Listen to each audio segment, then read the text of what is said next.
जो है मुस्तकीन अंसारी, आप जैसा आप सभी लोगों को विदित होगा, मार्च 2025 में फतेहपुर थाना अंतर्गत एक पेट्रोल पंप में लूट और हत्या की घटना हुई थी। लूट के दौरान गोली चली जिसमें एक व्यक्ति की मृत्यु हो गई थी।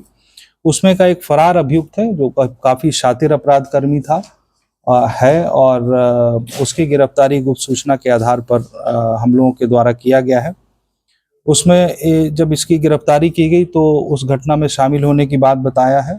इसका कुल अब तक जो ज्ञात आपराधिक इतिहास है, जिसमें कि मुख्य रूप से लूट, डकैती, अपहरण, हत्या के कुल 15 मामले में ये पूर्व में आरोप पत्रित है। इस दौरान जब तक ये अब्सकॉन्ड रहा है, उस दौरान इसके द्वारा कुछ और घटनाएं करने की संभावना है। तो इस संबंध में हम लोग फिर से उसको रिमांड पर लेकर पूछताछ करेंगे कि और किन किन घटनाओं में ये उसके बाद ये शामिल रहा। तो ये पुलिस के लिए बहुत बड़ी उपलब्धि है, जामताड़ा पुलिस के लिए, कि एक शातिर अपराध कर्मी जो फरार था, भगोरा था, उसकी गिरफ्तारी हम लोगों ने। इसका क्या नाम है? इसका नाम है मुस्तकीन अंसारी, उम्र करीब 36 वर्ष। ये रहने वाला अमराटार, थाना करमाटार, जिला जामताड़ा का रहने वाला। कहाँ से गिरफ्तारी हुई है? इसकी गिरफ्तारी वहीं करमाटार से ही की गई है।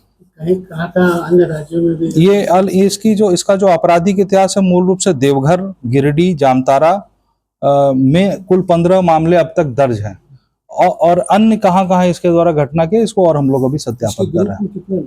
इसके ग्रुप में अभी तक जो जानकारी प्राप्त हुई है, 5 से 6 लोगों का एक उनका गिरोह है।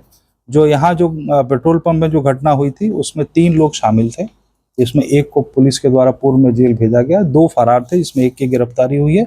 एक अन्य अभियुक्त की गिरफ्तारी के लिए हम लोग लगातार प्रयास कर रहे हैं। हथियार भी बरामद हुआ है। पिछले मामले में जो हथियार प्रयुक्त हुआ था वो बरामद हुए।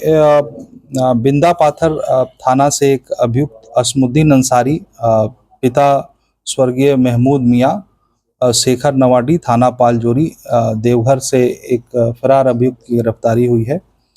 इसके विरुद्ध अगस्त 2023 में धोखाधड़ी और मारपीट की एक घटना दर्ज हुआ था जिसमें ये फरार चल रहा था। इसका मोडस ये था कि यहाँ के लोगों को वो लेबर का काम कराने के लिए किसी दूसरे राज्य में ले जाता था, और वहाँ पे वो उनसे उनका आधार कार्ड और पर्सनल आइडेंटिटीज कार्ड वगैरह वो लोग वहाँ छीन लेते थे, और उस पे वो फेक सिम कार्ड इशू कराता था, और इशू कराने के बाद साइबर अपराध कर्मियों को वो प्रोवाइड करता था, और जिसके माध्यम से साइबर ठगी की घटनाएं यहाँ हो रही थी। तो इस मामले में पुलिस लगातार इसको ट्रैक कर रही थी। इस मोडस को क्रैक करने के लिए पुलिस की टीम लगी हुई थी।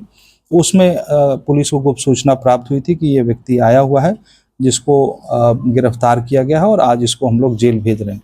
तो एक ये जो साइबर क्राइम क्रिमिनल्स को जो सिम प्रोवाइड करने वाला जो एक नेक्सस है, उसमें भी हम लोग कार्रवाई कर रहे हैं, और जल्द ही ऐसे और लोग जो फर्जी सिम प्रोवाइड करते हैं उनके ऊपर हम लोग कठोर कार्रवाई करेंगे। लोगों को ये सब अभी अनुसंधान में आएगा। अभी इन सारी चीज़ों पे पुलिस अनुसंधान कर रही है।